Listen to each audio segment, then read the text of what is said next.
আসসালামু আলাইকুম রহমতুল্লাহ।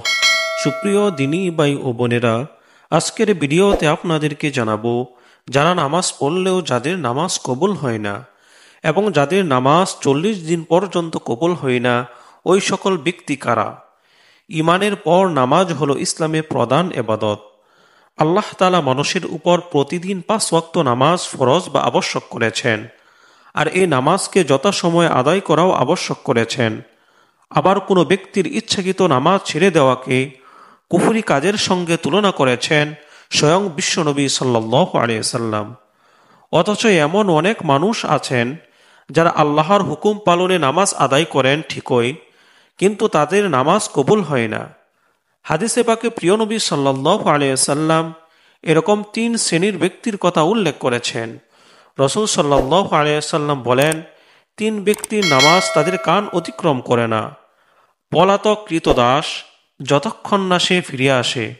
এমন স্ত্রী যার স্বামী তার উপর রাগ অবস্থায় রাত কাটিয়েছে। এবং ওই ইমাম যাকে লোক অপছন্দ করে। যারা নামাজের হক আদায় করে না, নামাজ পড়ার সময় যারা নামাজের প্রতিটি রুকুন তথা রুকু সেজদা যথাসময় আদায় করে না, তাদের নামাজও হয় না। হাদিসে এসেছে, রাসূল সাল্লাল্লাহু আলাইহি সাল্লাম বলেন, হে মুসলিমরা, ওই ব্যক্তির নামাজ হয় না যে ব্যক্তি রুকু ও সেজদায় নিজেদের পিঠ সোজা করে না। অন্য হাদিসে এসেছে, আল্লাহ ওই ব্যক্তির নামাজের দিকে তাকিয়েও দেখেন না যে রুকু ও সেজদার সময় নিজের পিঠকে সোজা করে না। আজান শুনে জামাতে অবহেলাকারী, যে ব্যক্তি আজান শোনার পর বিনা ওজুরে মসজিদে গিয়ে জামাতে নামাজ আদায় করে না, তার নামাজও কবুল হয় না। হাদিসে এসেছে, রাসূল সাল্লাল্লাহু আলাইহি সাল্লাম বলেন, যে ব্যক্তি আজান শোনার পরও মসজিদে জামাতে এসে নামাজ আদায় করে না, কোনো ওজুর না থাকলে ওই ব্যক্তির নামাজও কবুল হয় না। এখন আমরা জানব যাদের নামাজ 40 দিন পর্যন্ত কবুল হয় না।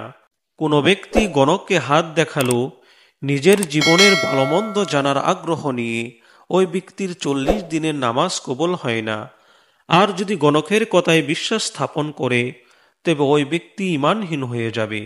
হাদিসে এসেছে, রাসূল সাল্লাল্লাহু আলাইহি সাল্লাম বলেন, যে ব্যক্তি কোনো গণকের কাছে গিয়ে কোনো বিষয় সম্পর্কে জিজ্ঞাসা করে, তবে ওই ব্যক্তির 40 দিনের নামাজ কবুল হয় না। মদ পানকারী কোনো মুসলিম যদি মদ পান করেন, তবে তারও 40 দিনের নামাজ কবুল হয় না। হাদিসে এসেছে, রাসূল সাল্লাল্লাহু আলাইহি সাল্লাম বলেছেন, আমার উম্মতের মধ্যে যে ব্যক্তি মদ পান করবে, আল্লাহ ওই ব্যক্তির 40 দিনের নামাজ কবুল করবেন না। সুতরাং মুমিন মুসলমানের উচিত উল্লেখিত বিষয়গুলো থেকে বিরত থাকা।